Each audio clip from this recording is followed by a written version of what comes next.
2 years famously with that Damian Lillard 37-foot dagger last year in Portland, and then Indiana the 2 years before that. George on the lob. They set up the first play for him, and Kawhi delivers it on the money. I think they are trying to keep his shooting percentage up with an alley-oop easy play. That's not a play usually called for George out of halftime, but look at the Clippers trying to keep him going. 42 points combined between Kawhi Leonard and Paul George of the 78 on the board. There's a block inside. Zubac, a presence in the middle. Landry Shamet will find George.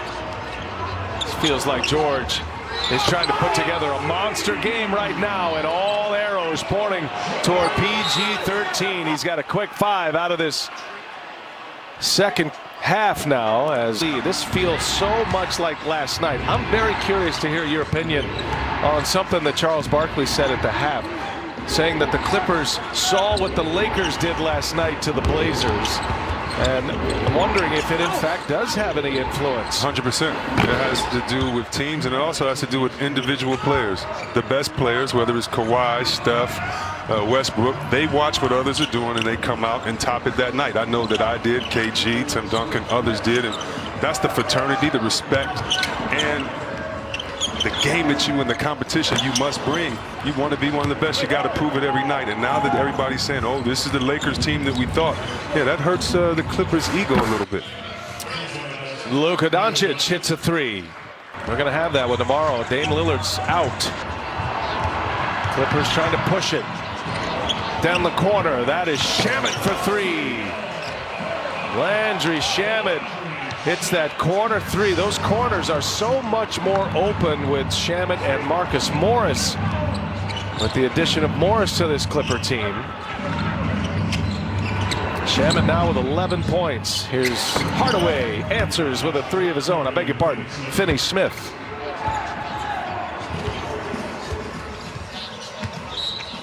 And there's a whistle. Dotting the start once again in the absence of Patrick Beverley. Remember, Doc Rivers went with Reggie Jackson in game 2 of this series, and then answered with Landry Shamet. Last couple of games here has been a nice ad for them. Paul George stacking up big numbers, and he fires up over Hardaway, can't get it to go. It's Finney-Smith with a rebound. Here comes Doncic and the Mavericks, and Doncic gets it in deep, scores on Morris. Good to see Doncic get one going. I was talking to Coach PJ Carlissimo during halftime, and we both were contemplating how much longer do you go with Doncic? Do you save him from himself and let him play the next game, or do you let him try to push the envelope all the way to the fourth quarter and hope that he doesn't re-injure the ankle?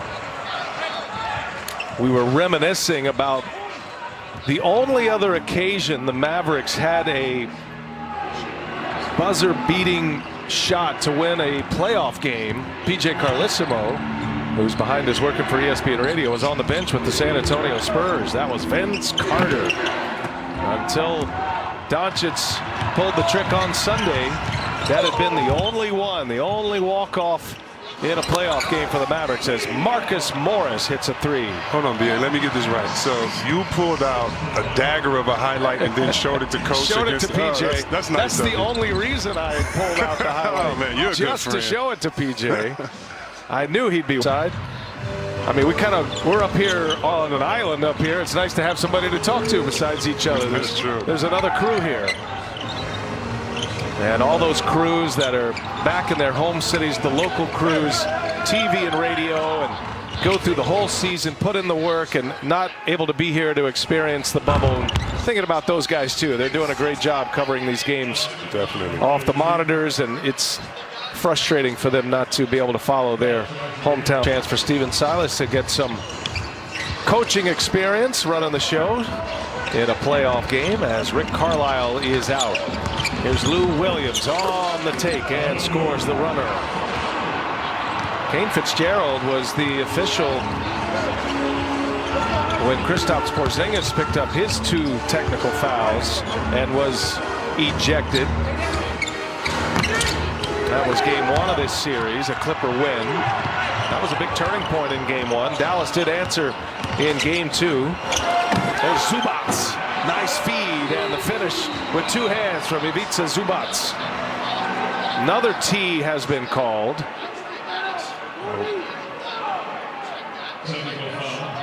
Recognized the challenge by Doc. The shooter still did not have the ball, so it was a valid challenge by the Clippers on this play.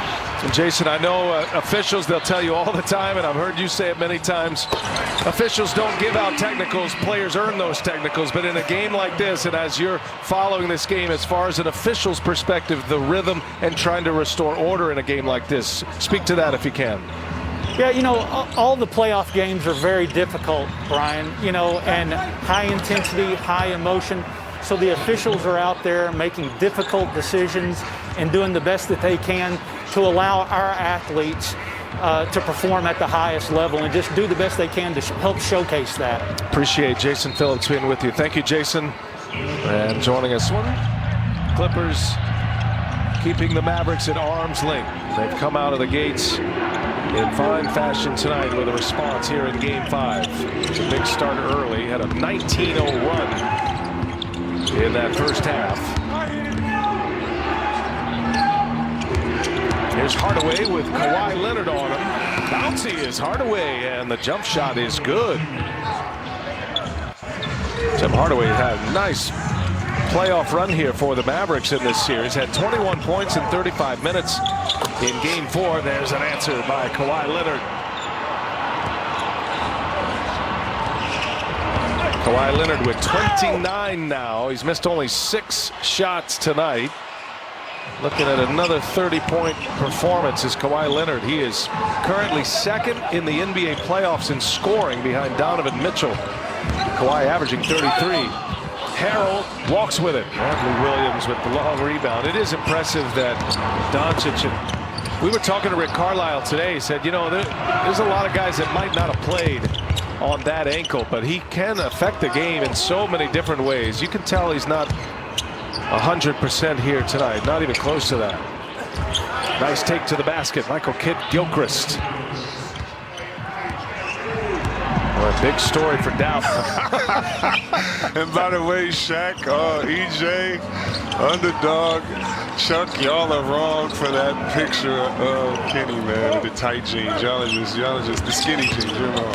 Kenny's he's the target tonight, man. He's wearing it in that studio as Kawhi Leonard hits a 3. You know, sometimes you're the bug, sometimes you're the windshield. Kenny's definitely the bug tonight. More with those guys after the game. The Emmy award winning. They got more Emmys than there is space on the shelf. The greatest. Here's DeLon Wright. Cashes in a 3-pointer.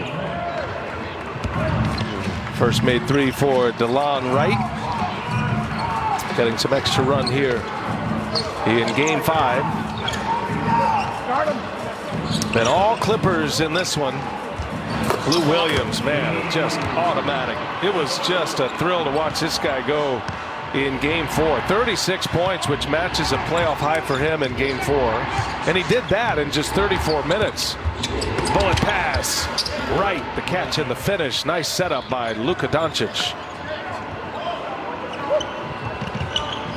Turnovers have been the story for Dallas. 11 turnovers tonight, and they've given their opponents 22 points.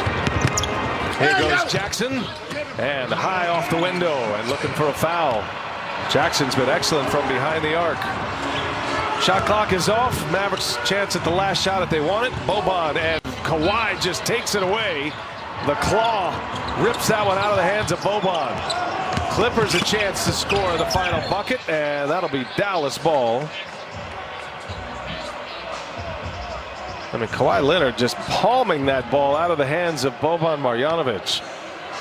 And another Dallas turnover. They've had 12 turnovers tonight, the Mavericks. Final 3 seconds of the third quarter. Doncic will cue it up. And that'll take us to the end of the third. Kawhi Leonard goes for 10 in the quarter. George having a big